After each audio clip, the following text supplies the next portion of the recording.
तो आइए इस वक्त हम शुरुआत करते हैं चर्चा की, और चर्चा के मेहमान हमारे बीच जुड़ चुके हैं। चर्चा में कौन कौन शामिल हो रहा है ये आपको उनसे मिलवा देते हैं। मेरे साथ इस वक्त बाबूलाल शर्मा हैं, आप वरिष्ठ पत्रकार हैं।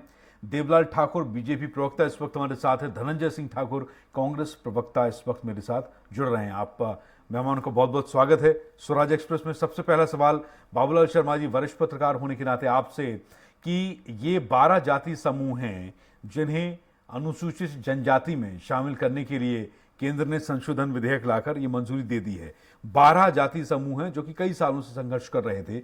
ये इन जाति समूह के लिए कितनी बड़ी राहत है और इससे इन्हें क्या फायदा होने वाला है? देखिए, आदिवासियों का तो बहुत फायदा है। जिन 12 समुदायों को इनमें जोड़ा गया है जी, वो दशकों से जो है, मैं अपने पूरे पत्रकारिता जीवन में देखा हूँ कितने परेशान रहते थे जी, और जाति प्रमाण पत्र बनाने के लिए स्कूल कॉलेजों में प्रवेश के लिए उनके बच्चों को भटकना पड़ता था। और एक बिंदी नहीं है, एक वर्तनी नहीं है, जरा से आगे पीछे है या पर्यायवाची शब्द है, इसलिए जो है उनको सर्टिफिकेट नहीं मिलते थे और वो बेचारे परेशान होते थे। ये बरसों का मामला बता रहा हूं आपको मैं। कई सरकारों ने प्रयास किया, कई मुख्यमंत्रियों ने प्रयास किया, खुद राज्यपाल ने प्रयास किया। सारे प्रयासों की जानकारी मेरे को, समाजों ने प्रयास किया, आदिवासी समाज के लोगों ने प्रयास किया। शंकर गुहा नियोगी के मजदूर नेता थे, उनके एक विधायक हुआ करते जनकलाल ठाकुर, उन्होंने विधानसभा में मध्य प्रदेश में इस बात को उठाया और शंकर गुहा नियोगी ने इस पे बात की, पत्र व्यवहार किया। सब लोगों ने महत्व के साथ में काम किया, लेकिन निर्णय केंद्र सरकार ने वर्तमान में लिया, इसलिए बाजी जो है उसके हाथ लग गई। और निश्चित रूप से जो है, जो निर्णय करता है, जो निर्णय करने की हिम्मत दिखाता है, जो उस पर सोचता है, उसको लाभ मिलता है, मैं ऐसा मानता हूं। और अब सवाल आता है कि मुख्यमंत्री ने और भाजपा और कांग्रेस के बीच जो बात चल रही है अभी श्रेय की, तो वो राजनीति में संभव है, कोई बड़ी बात नहीं है। निश्चित रूप से कोई बड़ा निर्णय अगर होता है देश में, तो उसका अपने प्रदेश पर क्या असर हुआ, उसका श्रेय लेने के प्रयास कोई भी पार्टी करेगी। प्रयास सबने किया है, इसमें कोई ये सामूहिक प्रयास का नतीजा है।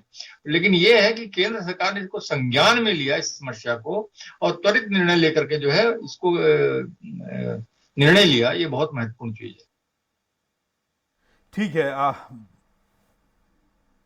ठीक है, बने रहिए आप हमारे साथ बाबूलाल शर्मा जी। धनंजय ठाकुर साहब हमारे साथ जुड़ रहे हैं, आप कांग्रेस प्रवक्ता हैं। धनंजय जी, ये केंद्र की तरफ से संशोधन विधेयक लाया गया है इस प्रारूप को मंजूरी देने के लिए।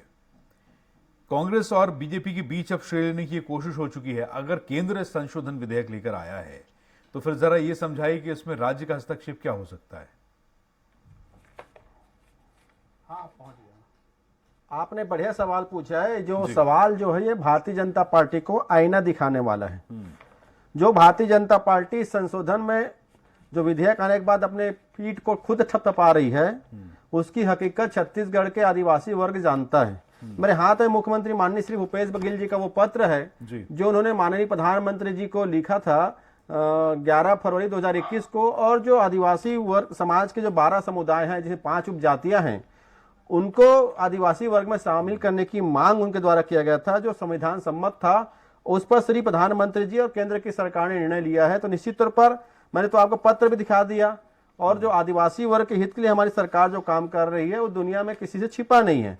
ऐसे में भारतीय जनता पार्टी, चूंकि वो आदिवासी विरोधी था, वो आदिवासी विरोधी किस लिए था, ये भी पे तथ्यगत आपसे बात करूंगा। क्योंकि 15 साल तक छत्तीसगढ़ में रमन सिंह जी की भारतीय जनता पार्टी की सरकार रही, उस दौरान भी केंद्र में इनकी सरकार रही। अंत के दौरान में आप देखेंगे तो चाहते तो उस दौरान आदिवासियों के जो वर्ग है उनको समुदाय में शामिल कर उनके कानूनी अधिकार को दिला सकते थे। लेकिन आरएसएस और भाजपा, जिसका एजेंडा ही है कि आदिवासी वर्ग के कानूनी अधिकार को खत्म करना, उनके आरक्षण को खत्म करना, कई बार आरएसएस भाजपा ने इस बात को कह चुके हैं कि आरक्षण खत्म होना चाहिए, कानून जो उनको मिला उसको भी कहीं ना कहीं संशोधन करने की बात करते हैं।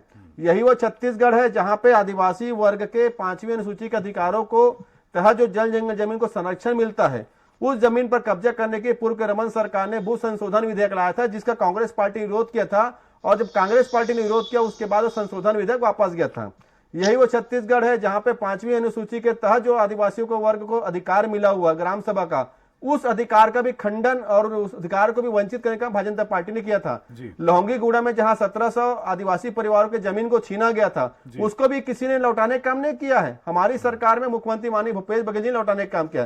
तीसरी बात, इतनी गिरी हुई स्थिति थी भारतीय जनता पार्टी की सरकार के दौरान पे जो 5वीं अनुसूची के तहत जो पेशा कानून जो होता है, जो पूरे देश में लागू था, छत्तीसगढ़ में 15 साल तक नियम नहीं बनाया गया था रमन सिंह की सरकार के दौरान। और तो और जो आदिवासी बालिकाओं के साथ जो बलात्कार की घटनाएं होती थी, जो सारकेगुड़ा में हुआ, मीना खलको कांड है, इसमें पेद्दागुलू की घटनाएं हैं, जिसमें मनकू लोढ़ी वाला कांड है, उस दौरान भी भाजपा नेता मौन रहते थे क्योंकि वो आदिवासी वर्ग का हित नहीं चाहते थे।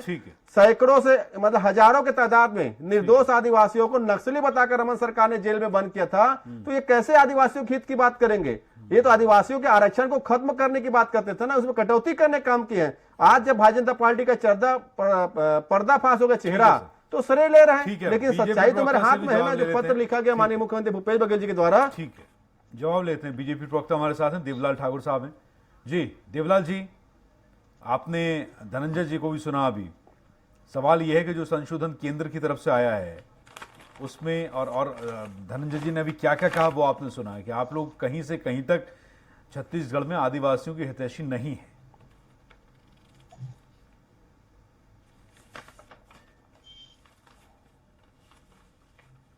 देवलाल जी को आवाज नहीं आ रही है। ठीक है, लौटेंगे आपके पास।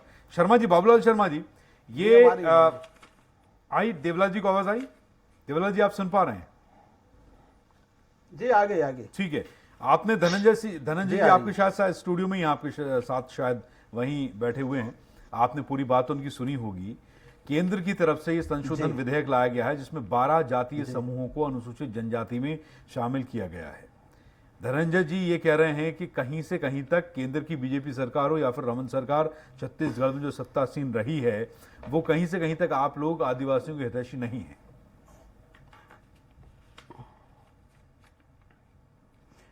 मैं इस कांग्रेस के हमारे सम्मानित प्रवक्ता को बताना चाहूंगा कि आज जो 12 जातियों को जनजाति बनाने के लिए जो मुहर लगी है, वो प्रधानमंत्री श्री नरेंद्र मोदी जी की ही मुहर है।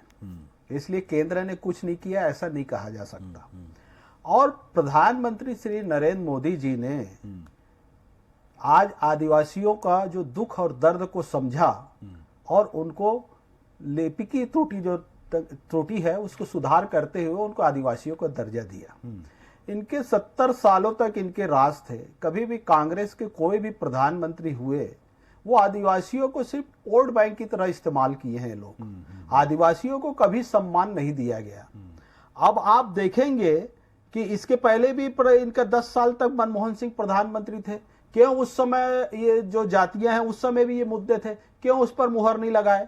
अभी 2020 में हमारे डॉक्टर रमन सिंह, रेणुका सिंह जी और नंद कुमार साय जी, केदार कश्यप जी, मोहन मंडावी जी, सारे लोगों ने जनजाति मंत्रालय में जाकर मिले, नरेंद्र मोदी जी से मिले कि इन जातियों को अनुसूचित जनजाति का दर्जा दिया जाए ताकि आदिवासियों का उत्थान हो सके।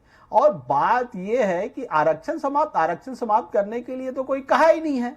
और आदिवासियों के हितैषी होना इसी बात को दर्शाता है कि अभी मैं कहना चाहूंगा, इनके एक मंत्री हैं वो बोल दिए कि भूपेश बघेल आदिवासियों को भगवान है। तो भगवान कैसे होता है इस चीज को भी देखिए। हमारे यहाँ 3 सालों में हाथी के कुचलने से 214 लोगों की मौत हो गई। 99% सारे आदिवासी परिवार के लोग थे। यहाँ पे अगर कोई आदिवासी मर रहा है तो उसको महज 5 लाख रुपए का मुआवजा दिया जाता है, जो छत्तीसगढ़ के आदिवासियों को भगवान बता रहे हैं उसकी सरकार द्वारा। लेकिन वही कोई उत्तर प्रदेश में गाड़ियों से कुचल कर मर गया तो उसको 50 लाख रुपए का मुआवजा। तो आदिवासियों का प्रेम या आदिवासियों को भगवान ऐसी होता है क्या कि छत्तीसगढ़ के आदिवासियों को 5 लाख कुचलने पर और बाहर कुचल जाए तो सिर्फ गांधी परिवार को खुश करने के लिए 50 लाख रुपए का मुआवजा?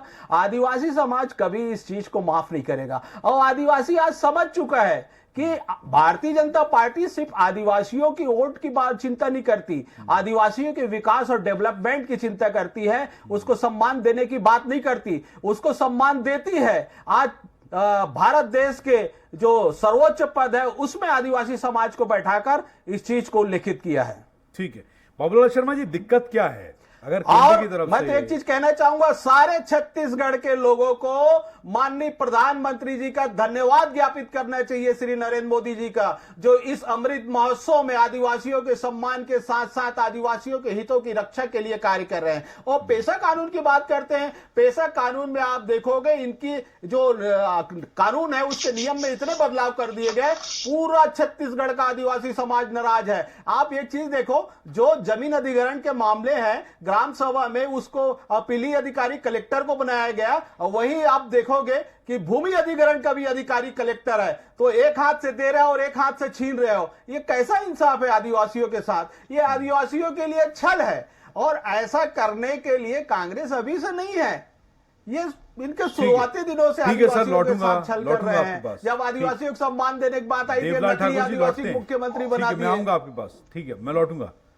धनंजय जी, मैं लौट रहा हूं। बाबूलाल शर्मा जी, दिक्कत क्या है? अगर केंद्र सरकार की तरफ से 12 जातियों को, जाति समूह को जनजाति में शामिल कर लिया गया है, तो इसमें श्रेय क्यों लिया जा रहा है? तो अच्छी बात है ना, केंद्र से जो कुछ भी आएगा प्रजा तो भूपेश बघेल की ही है, लाभ तो मिलेगा।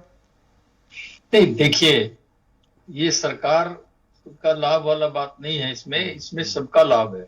जितने भी लोगों ने इसमें काम किया है सबका लाभ है।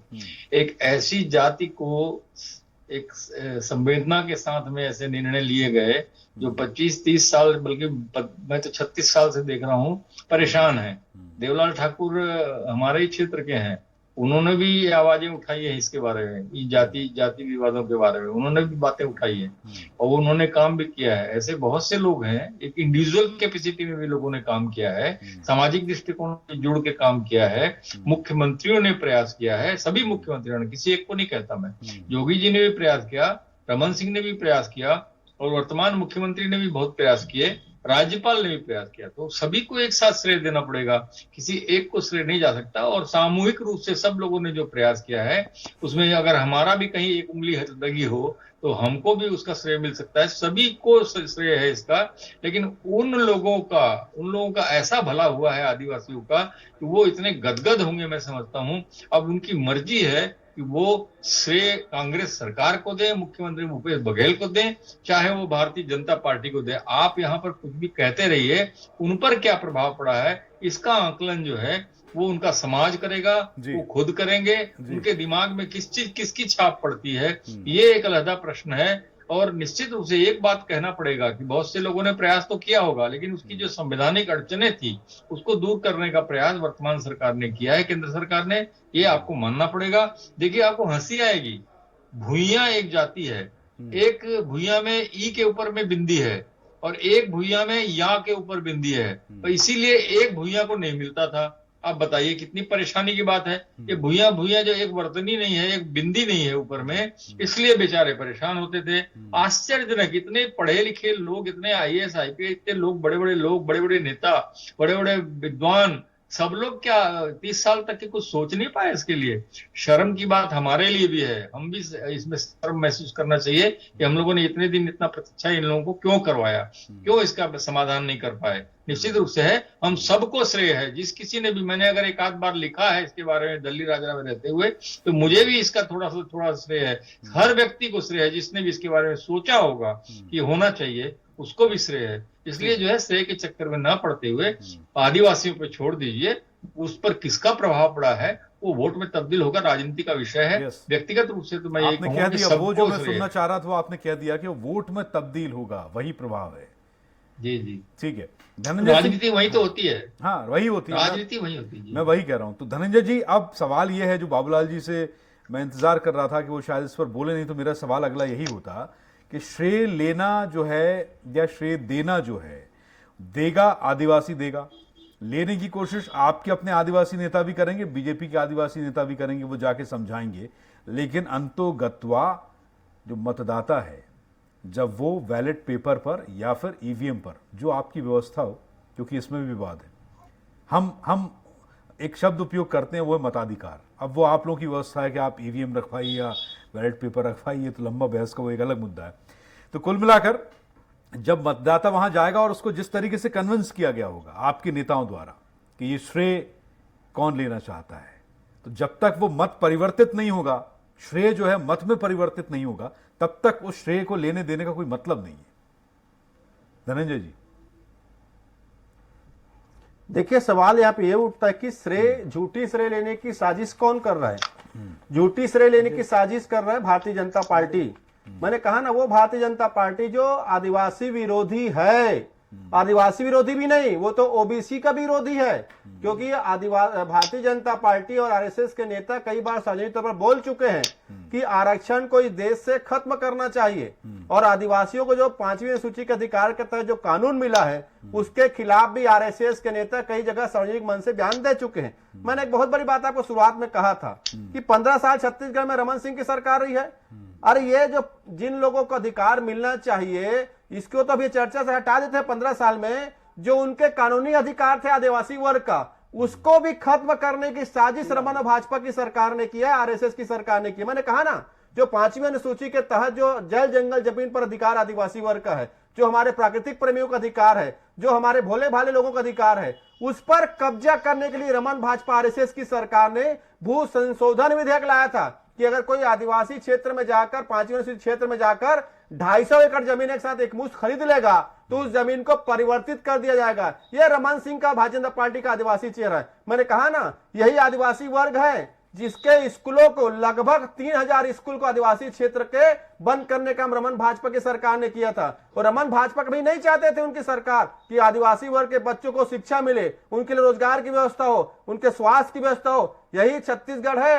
अक्षय जी, आपको बताना चाहता हूं, 100 से अधिक आदिवासी गांव जो छत्तीसगढ़ से पलायन कर दिए, 50,000 से अधिक आदिवासी बेटियां गायब हो गई रमन भाजपा की सरकार में। मैं तो कह रहा हूं ना, निर्दोष आदिवासी, बेगुनाह आदिवासी, कोई तेंदुपत्ता तोड़ने गया है, कोई महुआ बीनने गया है, उसको भी रमन सिंह की सरकार ने नक्सली बताकर जेल में बंद करने का काम किया है। ये कैसे आदिवासी विरोधी, आदिवासी का सहयोगी हो सकते हैं? आज जब मुख्यमंत्री माननीय श्री भूपेश बघेल जी, चूंकि जो आदिवासी वर्ग के लिए काम कर रहे हैं ना, आदिवासी वर्ग के लिए 5वीं अनुसूची के तहत जो पेशा कानून के नियम बनाने का काम किया है, हमारी सरकार ने किया है। आज तक देश में किसी ने जमीन लौटाने का काम नहीं किया अक्षय जी।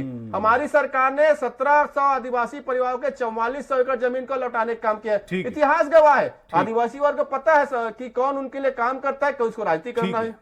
ठीक है देवलाल जी, ये डेटा जो धनंजय जी गिना रहे हैं कि उन्होंने क्या क्या किया, आपकी सरकार ने, जब डॉक्टर रमन सिंह की सरकार थी, उन्होंने तेंदुपत्ता तोड़ने गए तो नक्सली बताकर जेल में बंद कर दिया। इनकी सरकार ने जमीनें दी हैं। कुछ डेटा आप भी गिनाइए ना, दर्शक देख रहे हैं। वो तो जो है इतिहास में, और जो वर्तमान भविष्य में जो होगा वो एक अलग बात है।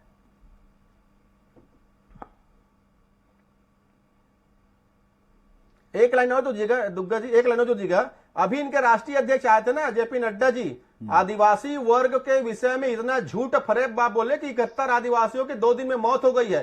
तो ऐसे लोगों के पास कोई आदिवासियों के हित की बात नहीं हो सकती। दुग्गा जी, आप बोलिए। ठीक है देवलाल जी।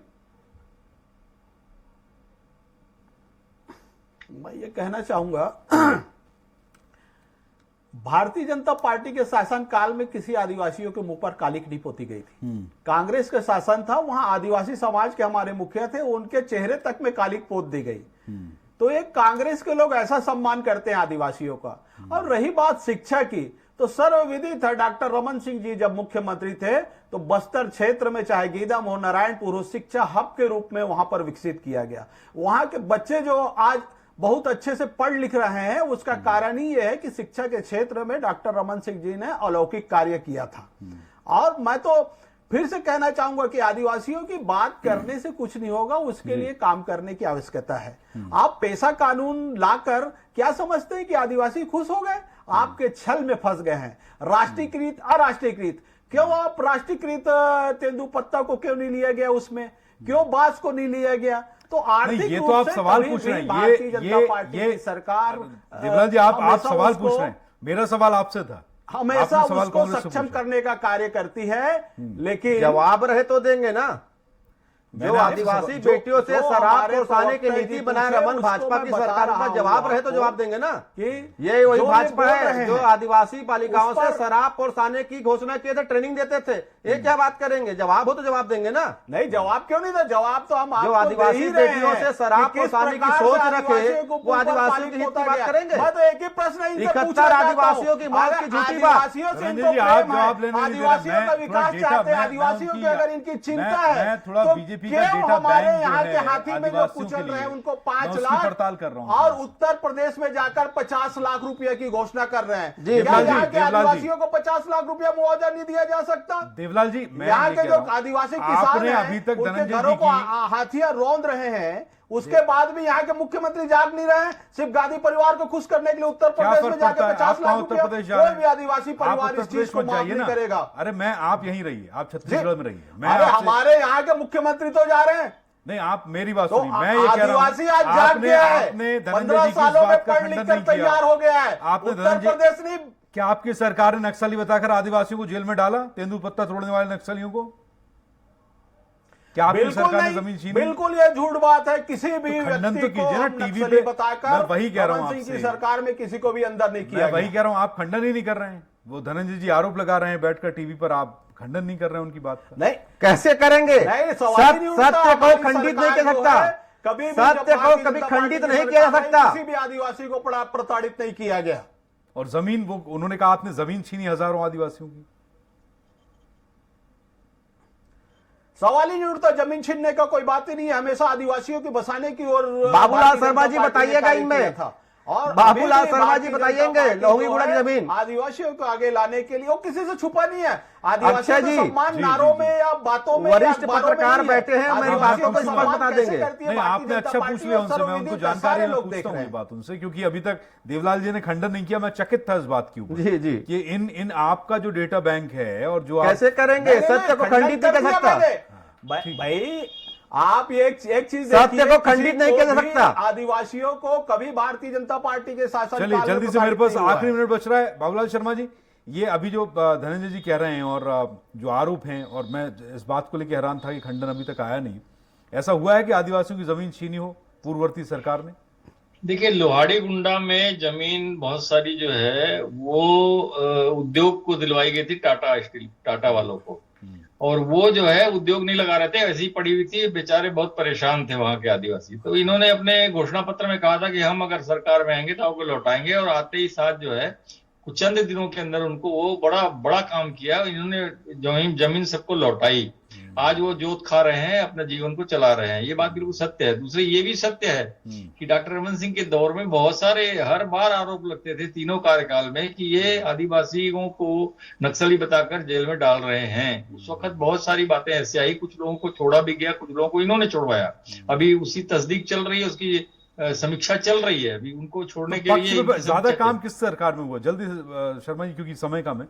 मैं सब ये किस जानना चाह मामले रहा हूं, में? अगर आप तोलेंगे आदिवासियों के भविष्य को लेकर, वर्तमान को लेकर, स्थिति सुधारने को लेकर, तो किस सरकार में बेहतर काम नजर आया आपको?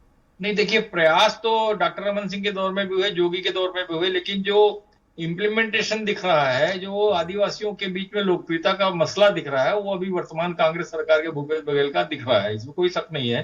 खास करके बस्तर क्षेत्र में जो है वो दिख रहा है। और जो सीटें मिली हैं इनको, इनके अध्यक्षीय कार्यकाल में, सारी सरगुजा की सीटें, सारी बस्तर की विधायक की सीटें जो है इन्हीं के पास हैं। तो इसको तो कहा ही जाएगा कि लोकप्रियता है। लोकप्रियता एकदम से कम तो हो नहीं जाएगी, एकदम साफ तो हो नहीं जाएंगे। ठीक है, तो कुल लोकप्रियता मिलाकर है। अगर ये फैसला केंद्र का आया है, 12 जाति समूह को अगर आपने जनजातियों में शामिल कर लिया, तो इस तरह से और मेहनत अभी करनी है बीजेपी सरकार को, केंद्रीय सरकार। निर्णय तो आदिवासी करेगा। देखिएगा आप किस रूप में लेता है आदिवासी इस निर्णय को। निर्णय आदिवासी करेगा। बहुत शुक्रिया आपका बाबूलाल शर्मा जी, धनंजय सिंह ठाकुर जी और देवलाल ठाकुर जी, कीमती समय स्वराज एक्सप्रेस को देने के लिए। नमस्कार। और इसी के साथ इस पेशकश में बस इतना ही। नमस्कार।